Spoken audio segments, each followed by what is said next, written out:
ప్రభువు నందు ప్రియ దేవుని బిడ్డలారా, నేటి వాక్య ధ్యానం కొరకు ప్రార్థించుకుందాం. ప్రార్థనకు ముందు భారత మిషన్ పొలములు బిగ్ డయాసిస్ పరిచర్య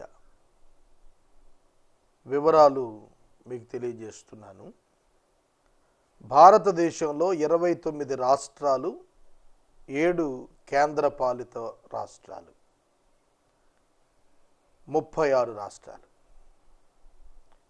36 రాష్ట్రాల్లో 128 కోట్ల మంది జనాభా నివసిస్తున్నారు. క్రైస్తవుల శాతం 2.3, అత్యల్పం. సుమారు 4.5 కోట్ల నుంచి 5 కోట్ల లోపల క్రైస్తవులు ఉన్నారు. ఆశ్చర్యకరమైన విషయం, అత్యధిక రాష్ట్రాల్లో 0.30 కంటే తక్కువ క్రైస్తవ్యం ఉంది. దీని వలన మనకు అర్థం కావలసినది ఏమనగా, విస్తృతమైన సువార్త ప్రకటన అవసరత ఉన్నది. దానిలో ఇప్పటికే నేను 7 కేంద్ర పాలితాలతో 26 రాష్ట్రాల వివరాలు చెప్పాను. మరొక 3 రాష్ట్రాల వివరాలు మిగిలాయి, మీ ముందు ఉంచుతున్నాను. జార్ఖండ్ రాష్ట్రము, రాంచీ ముఖ్య పట్టణం, హిందీ భాష ముఖ్య భాష. 3,66,238 జనాభా. 3,29,00,000 పైగా జనాభాకు 10,93,382 క్రైస్తవులు. ఇంకా 3,20,00,000 మంది ప్రజలకు సువార్త అవసరత ఉన్నది. తదుపరి రాష్ట్రం హిమాచల్ ప్రదేశ్. చాలా అత్యవసర సువార్త అవసరత ఉన్న రాష్ట్రం ఇది. హిమాచల్ ప్రదేశ్ జమ్మూ కాశ్మీర్ క్రింద భాగంలో ఉంటుంది. హిమాచల్ ప్రదేశ్లో 68,56,509 మంది ప్రజలుండగా కేవలం 7,687 మంది క్రైస్తవులు. ఇక్కడ 1000 మందికి కూడా ఒకడు లేడు క్రైస్తవుడు. 68,56,000కి కేవలం 7,000 అంటే 68,49,000 మంది ఇంకా సువార్తను నమ్మని వారు ఉన్నారు. తర్వాత రాష్ట్రం పేరు కర్ణాటక. కర్ణాటక ముఖ్య పట్టణం బెంగళూరు, ముఖ్య భాష కన్నడ. ఇక్కడ 6,11,30,704 మంది ప్రజలు. 6,11,00,000 పైగా జనానికి 10,09,164 మంది క్రైస్తవులు. అంటే ఇంకా 6,02,00,000 ప్రజలకు సువార్త అందలేదు. కర్ణాటక మనకు సౌత్ ఇండియాలో వస్తుంది. తమిళనాడు, కర్ణాటక, ఆంధ్రప్రదేశ్, ఒరిస్సా, ఈ రాష్ట్రాల్లో సాధారణంగా క్రిస్టియన్ పర్సంటేజ్ ఎక్కువ ఉంటుందని భావిస్తాం. కానీ కర్ణాటకలో 10 లక్షల మంది క్రైస్తవులు ఉన్నది. 6,11,30,674 మంది ప్రజలు. ఈ 3 రాష్ట్రాలు చూడండి. జార్ఖండ్లో 3,30,00,000కు 11 లక్షల మంది సుమారు క్రైస్తవులు. హిమాచల్లో 68 లక్షల మంది పైగా క్రైస్తవేతరులు, కేవలం 7,000 మందే క్రైస్తవులు. కర్ణాటకలో 6,11,00,000కి కేవలం 10 లక్షల మందే క్రైస్తవులు. కనుక భారతదేశంలో సువార్త ఇంకా వినని వ్యక్తులు 97.3% ఉన్నారు. ఇంకా రక్షణ పొందాల్సిన వాడు. సువార్త త్రూ ద పర్సనల్ ఇవాంజలిజం వెళ్ళాలి. మీరు సర్వలోకమునకు వెళ్ళి సర్వ సృష్టికి సువార్తను ప్రకటించమన్నారు ప్రభు. కాబట్టి సర్వలోకానికి సువార్థికుడు వెళ్ళాలి. సువార్త ఆటోమేటిక్గా తీసుకెళ్తాడు. కనుక భారత మిషన్ పొలములు మొట్టమొదటి అడుగులు వేస్తున్నాం. ఆయా రాష్ట్రాల్లో ఉన్న సేవకులతో కలిసి పనిచేస్తున్నాం. 3 రాష్ట్రాలు ఇప్పటికే 3 మిషనరీస్ మనతో పనిచేస్తూ ఉన్నారు. వారి కుటుంబాల కొరకు కూడా మీరు ప్రార్థించాలి. ఈ దినం పంజాబ్లో అమృత్సర్లో శామ్యూల్ మెస్సీ గారు 1 డే రిట్రీట్ ఏర్పాటు చేశారు. ఈ దినం సక్సెస్ఫుల్గా దేవుని కృపను బట్టి నెరవేర్చబడింది. ప్రభువును స్తుతించమని ప్రభు పేరిట నేను మనవి చేస్తున్నాను. ప్రార్థన చేసుకుందాం. దయచేసి తలలు వంచండి, ప్రార్థనలో ఏకీభవించండి. మమ్మల్ని మిక్కిలిగా ప్రేమిస్తున్న మా ప్రియ తండ్రి, మీకు వందనాలు. నేటి వాక్య ధ్యానం కొరకు ప్రార్థిస్తున్నాము ప్రభు. మీ సహాయం కొరకు అర్థిస్తున్నాము. భారత మిషన్ పొలములు పరిచర్య ప్రారంభించాం. మిషనరీలను అడాప్ట్ చేసుకొని పనిచేస్తున్నాం. అనేకులు దీనిలో భాగస్థులగుటకు మార్గాలను తెరవమని అడుగుతున్నాం. ఘనత, మహిమ, ప్రభావాలు మీరు పొందండి ప్రభు. వాక్య ధ్యానము మాకు దీవెనకరంగా ఇవ్వండి. ఎపిసోడ్ సహకారులు అత్యవసరం కృప చూపండి. యేసు నామమున ప్రార్థిస్తున్నాము తండ్రి, ఆమేన్. ప్రభువునందు ప్రియ దేవుని బిడ్డలారా, దయచేసి మీ పరిశుద్ధ బైబిల్ గ్రంథాన్ని తెరవండి. యోవేలు గ్రంథము 1వ అధ్యాయము 8వ వచనము మీ ఎదుట ఉంచుకోనండి. ఇది చాలా ప్రాముఖ్యమైన వచనం. దేవుడు ప్రవక్త ద్వారా ఇస్తున్న మాట, పెనిమిటిపోయిన యవనస్తురాలు గోనె పట్ట కట్టుకొని అంగలార్చున్నట్లు నీవు అంగలార్చుము. Lament like a virgin wearing sackcloth for the bridegroom of her youth. Lament like a virgin wearing sackcloth for the bridegroom of her youth. పెనిమిటిపోయిన యవనురాలు, పెనిమిటిపోయిన యవనురాలు గోనె పట్ట కట్టుకుని అంగలార్చున్నట్లు నీవు అంగలార్చము. తెలుగు ట్రాన్స్లేషన్లో మనం చదివితే మనకు ఎట్లా అనిపిస్తుందంటే, యవనస్తురాలు వివాహమై కొత్తలో భర్తను పోగొట్టుకున్నట్టుగా. కానీ ఇక్కడ ఏమని రాసిందంటే, ఇంగ్లీష్ బైబిల్ అయితే, lament like a virgin wearing sackcloth. Virgin అంటే కన్యక, యవనస్తురాలని కాదు, అంతకంటే ఎక్కువగా కన్యక. ఏమని అంటున్నాడు? For the bridegroom of her youth. యవనస్తుడైన తన ప్రదానము చేయబడినటువంటి పెండ్లికి భర్తగా రాబోతున్న వ్యక్తి చనిపోతే ఎట్లా ఏడుస్తుంది అట్లా ఏడవమన్నాడు. చాలా అర్థం ఉంది ఇందులో. కన్యక వివాహం కొరకు సిద్ధపడే ముందు ఎంగేజ్మెంట్ అవుతుంది. ఎంగేజ్మెంట్ అయిన ఆమె హాఫ్ మ్యారేజ్ కంప్లీట్ అయినట్టే కదా. ఇక ప్రదానం చేయబడిన స్త్రీ వివాహం చేయబడాలి. ఆ పీరియడ్లో ఆ కుర్రవాడు చనిపోయాడు అనుకోండి, ఆమె ఎంత అంగలారుస్తుంది. శాక్ క్లాత్ అంటే గోని పట్టు కట్టుకోమన్నాడు. అంటే విచారానికి హద్దు లేదు. యవనస్తురాలు తన యొక్క భర్తను పోగొట్టుకుంటే పెనిమిటిపోయిన యవనస్తురాలు అన్నాడు. అందుకని పెనిమిటి అనే రాశాడు. మనకు యేసుక్రీస్తు ప్రభువు తల్లి మరియా కన్యకగా ఉండగా పరిశుద్ధాత్ముని యొక్క శక్తి చేత ఆమె గర్భము దాల్చింది. అప్పటికే ఆవిడికి ప్రధానమైంది, వివాహం కాలేదు. యోసేపు ఆమెను రహస్యంగా విడనాడాలని ఉద్దేశించాడు. కారణం ఆమె గర్భవతి అనే విషయం అతనికి తెలిసింది. కన్యక గర్భవతి అయినప్పుడు యోసేపు ఎంత కలవరపడినాడు.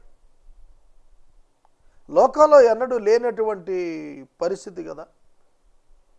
ఇక్కడేం చెబుతున్నాడు, వారిద్దరి రిలేషన్షిప్ రాసినప్పుడు యోసేపు మరియలది, అతడు తన భార్య అయిన మరియను చేర్చుకొనెను అన్నాడు. వివాహం కాక మునుపు ఆమె గర్భవతి అయ్యారు. పరిశుద్ధాత్మని శక్తి ఆమె గర్భాన్ని వినియోగించుకొని నరావతార ధరించాడు. యేసయ్య వాక్యం కదా. అయినా వారిని భార్యాభర్తలుగానే ప్రకటించింది బైబిల్ గ్రంథం. నీ భార్య అయిన మరియను చేర్చుకున్నట్టుకు నువ్వు భయపడవద్దు అన్నాడు దేవదూత కూడా యోసేపుతో మాట్లాడుతున్నప్పుడు. అందుకని ఇక్కడ పెనిమిటి అన్నప్పుడు వర్జిన్, హస్బెండ్, రెండు పదాలు మనం అబ్జర్వ్ చేయాలి. వర్జిన్ అంటే కన్యక, హస్బెండ్ అంటే పెనిమిటి. మరి హస్బెండ్ అనే టైటిల్ ఎందుకు ఇచ్చాడు? ప్రదానం చేయబడింది కాబట్టి ఇచ్చాడు. కన్యక అనే పదం ఎందుకు వాడాడు? వివాహం కాలేదు, వారు ఏక శరీరం కాలేదు కాబట్టి ఇచ్చాడు. కనుక కన్యకగా ప్రధానము చేయబడిన స్థితిలో ఉన్న కన్యకగా ఉన్న ఆ సహోదరి భర్త చనిపోతే ఎట్లా ఏడుస్తుందో, తన యొక్క జీవితం పట్ల ఆవిడ ఎట్లా దుఃఖపడుతుందో అట్లా దుఃఖపడమన్నాడు. ఘోరమైనటువంటి ఆ దుస్థితిని తలుచుకుని ఆ కన్యక ఎట్లా అంగలారుస్తుందో అట్లా అంగలార్చండి అన్నాడు. సోదరుడా, సోదరి, relationship between God and Israel, relationship between God and Israel ఏ విధంగా ఉందనగా, ప్రేమించిన భార్య భర్తల వంటిదిగా ఉంది. యవన కాలములో ఉన్నటువంటి కన్యక తన భర్తను పెనిమిటి విషయం పోగొట్టుకున్నప్పుడు ఎట్లా అంగలారుస్తుందో, ఆ రిలేషన్షిప్ ఎప్పుడైతే బ్రేక్ అయిందో, ఆ సంబంధం ఇక లేదు అని తెలిసినదో, ఆమె ఎంత అంగలారుస్తుందో, ఏడ్చుతుందో అట్లా ఏడవమన్నాడు. సోదరుడా, సోదరి, దేవునితో సంబంధం తెగిపోవటం అనేది ఉంది చూశారు, అది బాధాకరం. పాపము వలన కలిగినటువంటి సంఘటన ఏమిటంటే, relationship with God was broken in the garden of Eden. ఏదైనా వనములో దేవునితో ఆదామునకున్న సంబంధం తెగిపోయింది. అది అతని అంగలార్పుకు కారణమైంది. బికాజ్ ఆఫ్ ద సిన్, పాపం కారణంగా. కయీను అంగలార్పుకు కారణం పాపమే. ఏశావు అంగలార్పునకు కారణము పాపమే. Sin is the root cause. పాపమే మూల కారణం. కనుక పశ్చాత్తాపడాలి, ఏడ్చి ప్రభు సన్నిధిలో పశ్చాత్తాపడాలి. 9వ వచనం, నైవేద్యమును పానార్పణమును యెహోవా మందిరములోనికి రాకుండా నిలిచిపోయెను. యెహోవాకు పరిచర్య చేయు యాజకులు అంగలార్చుచున్నారు. The grain offering and the drink offering are cut off from the house of the Lord. The priests mourn the ministers of the Lord. The priests mourn the ministers of the Lord. యెహోవాకు పరిచర్య చేసే యాజకులు అంగలారుస్తున్నారు. యాజకుల కన్నీరు. యాజకులు దేవుని మందిరంలో ఉన్నవారు లేవీయులు. వారికి స్వాస్థ్యం వేరొకటి లేదు, దేవుడే. వారు అంగలార్చటానికి కలిగిన కారణం ఏమిటి అనగా, 11 గోత్రాల ప్రజలు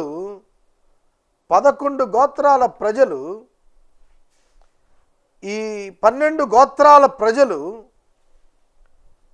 మందిరంలోనికి దశమ భాగాలు తీసుకొని రాని పరిస్థితి ఏర్పడింది. కొంచెం గోత్రాల వివరం కూడా చెబుతాను, వినండి. ఇక్కడ యాజకులు అన్నాడు కాబట్టి, యాకోబుకు 12 మంది కుమారులు, అందులో లేవీయులు ప్రత్యేకించబడ్డారు. జ్యేష్ఠ కుమారుల పక్షంగా ప్రతి గోత్రం యొక్క జ్యేష్ఠపుత్రుడు దేవునికి చెందినవాడు కనుక వారి బదులుగా లేవీయులను సంపూర్ణంగా దేవుడు అంగీకరించాడు. ఆ లేవీయులు మిగిలిన వారు దశమ భాగాలు తెచ్చి పోషించాలి. అయితే యోసేపు కుమారులు ఇద్దరు కూడా చేర్చబడినందున 12 మంది అయ్యారు. వాళ్ళు ఈ 12 మంది దశమ భాగాలు తేవాలి. వాళ్ళు ఎప్పుడు తీసుకురాగలుగుతారు దశమ భాగం? వారికి ఆదాయం ఉంటే, వారి పొలాలు పండితే, వారికి చక్కటి పశువులు సంతతి ఉంటే. ఏమీ లేవు. ప్రథమ ఫలం తేటానికి వ్యవసాయం లేదు, జంతువులు ఎండిపోతున్నాయి, చచ్చిపోతున్నాయి కరువుకి. వారి ఆదాయం పడిపోయినప్పుడు వాళ్ళు మందిరానికి ఏం కానుక తెస్తారు?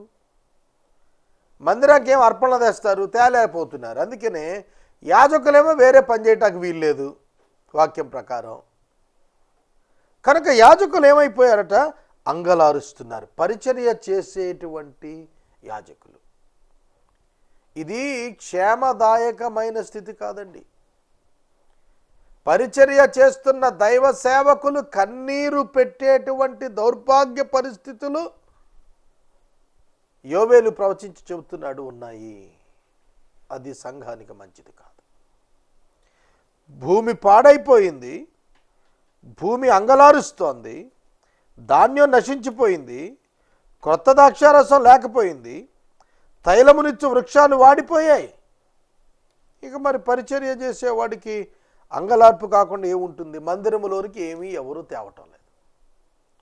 నీ మందిరములో ఆహారం ఉండునట్లుగా నీ రాబడి అందంతటిలో దశమ భాగమును తీసుకుని రావాలి అని మలాకీ చెప్పాడు. మరి ఇక్కడ రాబడే లేనప్పుడు ఇక దశమ భాగం ఎక్కడది? వాళ్ళే పావర్టీలోకి వెళ్ళిపోయారు. వాళ్ళకే రెక్కాడని పరిస్థితి వచ్చింది, డొక్కాడని పరిస్థితి వచ్చింది. కనుక యాజకులేమో ఆక్రందం చేస్తున్నారు.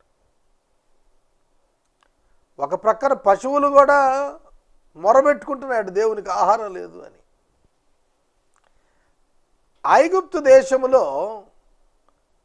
యోసేపు ప్రధానమంత్రిగా ఉండగా మొదటి 7 సంవత్సరాలు అద్భుతమైన పంట, రెండవ 7 సంవత్సరాలు భయంకరమైన కరువు. ఆ కరువు కాలంలో దేశాలు అల్లాడిపోయాయి.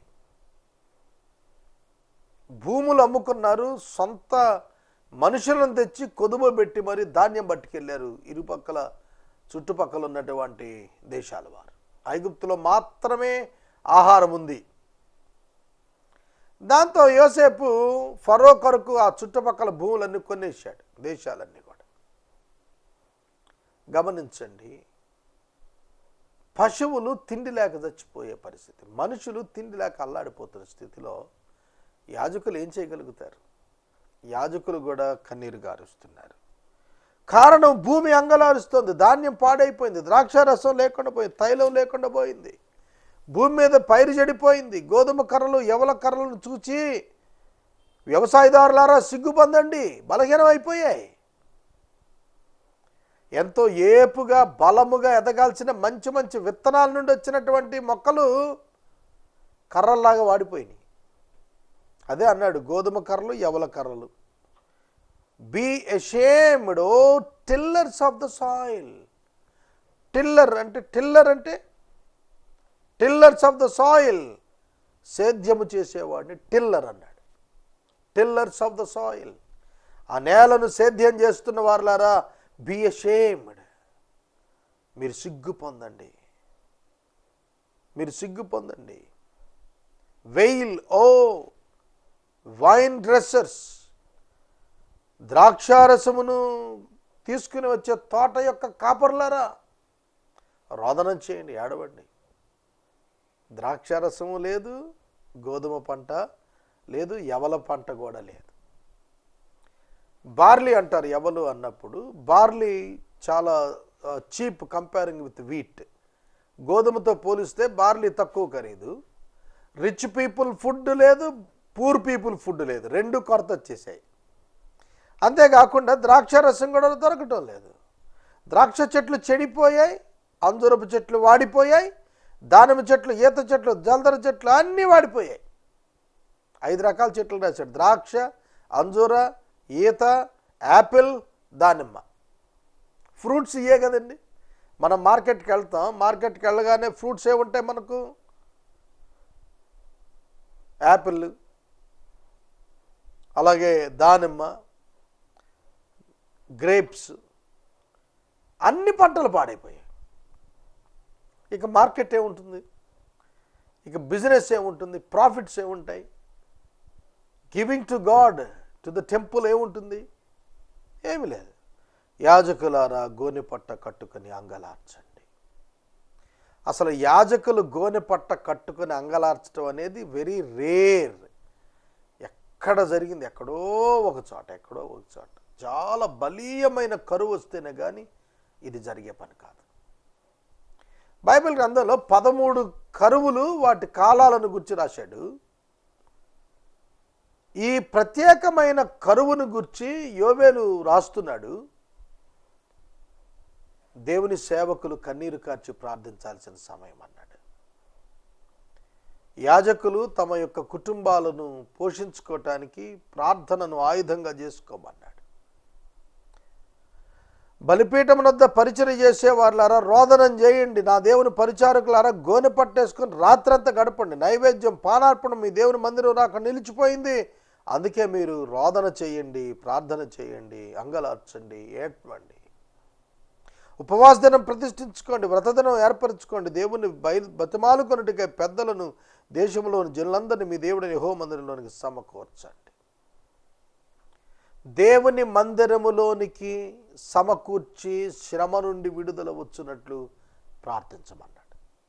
మీలో ఎవరికైనాను శ్రమ సంభవించినా వాడు ప్రార్థన చేయవలెను, ఆనందము కలిగిన స్తుతి గీతం పాడమన్నాడు.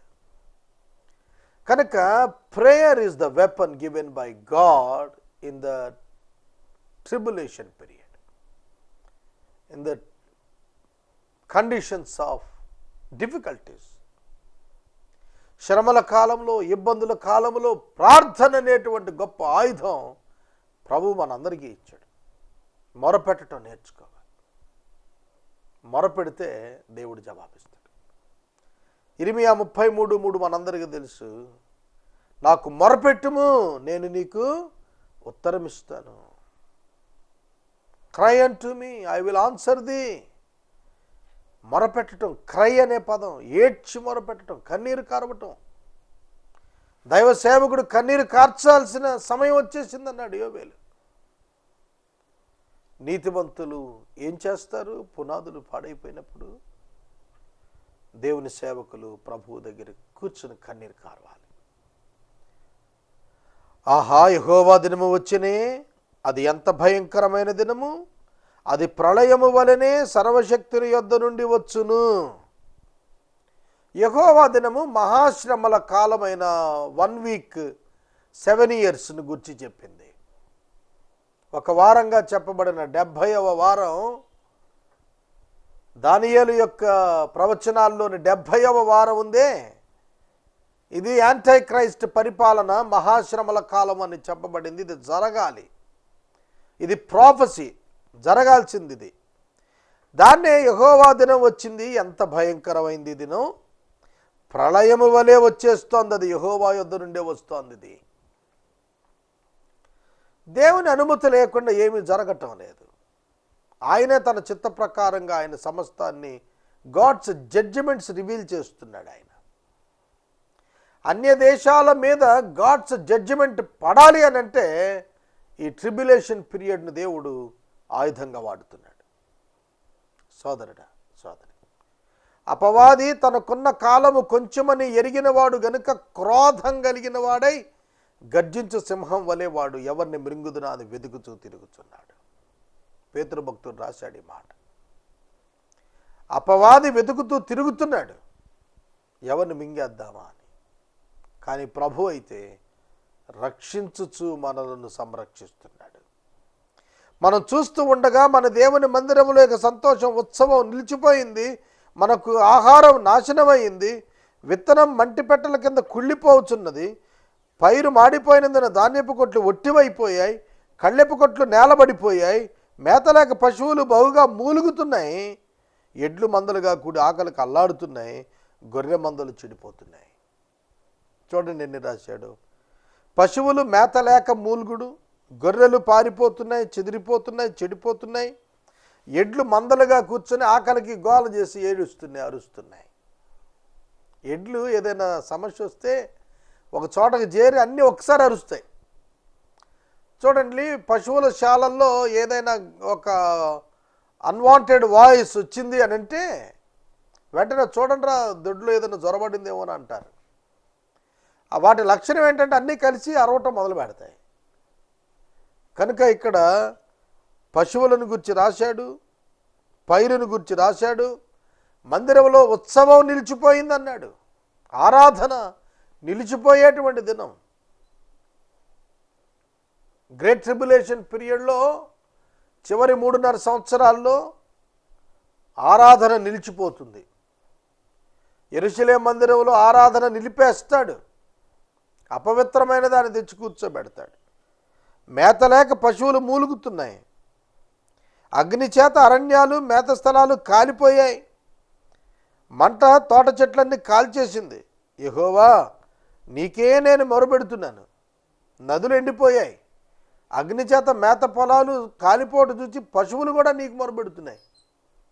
నేను నీకే మొరపెడుతున్నాను, పశువులు కూడా నీకే మొరపెడుతున్నాయి. No option for the cattle and for human. వేరొక దిక్కు లేదు దేవుడు తప్ప. ఆయన ఉగ్రత చల్లారాలని ప్రార్థించాలి. ఇజ్రాయేలుపై ఆయన ఉగ్రత చల్లారాలని ప్రార్థించాడు. సోదరుడా, సోదరి, నేను వాక్యాన్ని ముగిస్తూ ఒక్క మాట చెబుతున్నాను. ఆయన ఉగ్రతకు కారణం మానవ పాపం. మానవ పాప పరిహారార్థం యేసుక్రీస్తు శరీరధారి అయి ఈ లోకానికి వచ్చాడు. ఆయన శిలువ రక్తమునందు పాపమునకు వెల ప్రాయశ్చిత్తం చెల్లించాడు. విశ్వసించిన వారికి ఉచితంగా నిత్యజీవం ఇవ్వటానికి ఆయన సిద్ధంగా ఉన్నాడు. కనుక పాత నిబంధనలోని ప్రవచనాలన్నీ పాపానికి వచ్చేటువంటి న్యాయపు తీర్పులను జ్ఞాపకం చేస్తుండగా, యేసుక్రీస్తు ప్రభు శిలువ మీద చేసినటువంటి బలియాగంలో దొరికినటువంటి ఆ యొక్క విమోచన క్రైధనం మనలను అద్భుతమైన విడుదల కలిగిన వారిగా చేస్తుంది. దీన్ని అంగీకరించండి. ప్రార్థించుకుందాం, ప్రార్థన చేసుకుందాం. మమ్మల్ని మిక్కిలిగా ప్రేమిస్తున్న మా ప్రియ తండ్రి, మీకు వందనాలు, స్తోత్రాలు. వాక్యము విన్న బిడ్డలను దీవించమని అడుగుతున్నాము ప్రభు. మేము 3 రాష్ట్రాల సమాచారం ఇచ్చాం ప్రభు. జార్ఖండ్ రాష్ట్రం, కర్ణాటక రాష్ట్రం, ప్రభువా హిమాచల్ ప్రదేశ్ రాష్ట్రం. క్రైస్తవ్యం బహుబలహీనంగా ఉన్న ప్రాంతాల్లో సువార్త ప్రకటన అవసరత ఉన్నది నాయన. వింటున్న వారందరం కూడా ప్రార్థించడానికి సహాయం చేయండి. మేమందరం చేతులు కలిపినప్పుడు గడ్డి పూసలు ఒక మోకు వలె తయారైనట్లుగా ప్రభు అపవాదిని బంధించగలిగే వారంగా మమ్మల్ని చేయండి. అనేకులను విడిపించడానికి, విమోచించడానికి సువార్త ద్వారా సహాయం చేయండి. ఘనతమైన ప్రభావాలు మీరు పొందాం. యేసునామమున ప్రార్థిస్తున్నాం తండ్రి, ఆమేన్. తండ్రి దేవుని ప్రేమ, కుమారుని యేసయ్య కృప, పరిశుద్ధాత్మని అన్యోన్య సహవాసం సదాకాలం మనందరికీ తోడై ఉండును గాక. ఆమేన్.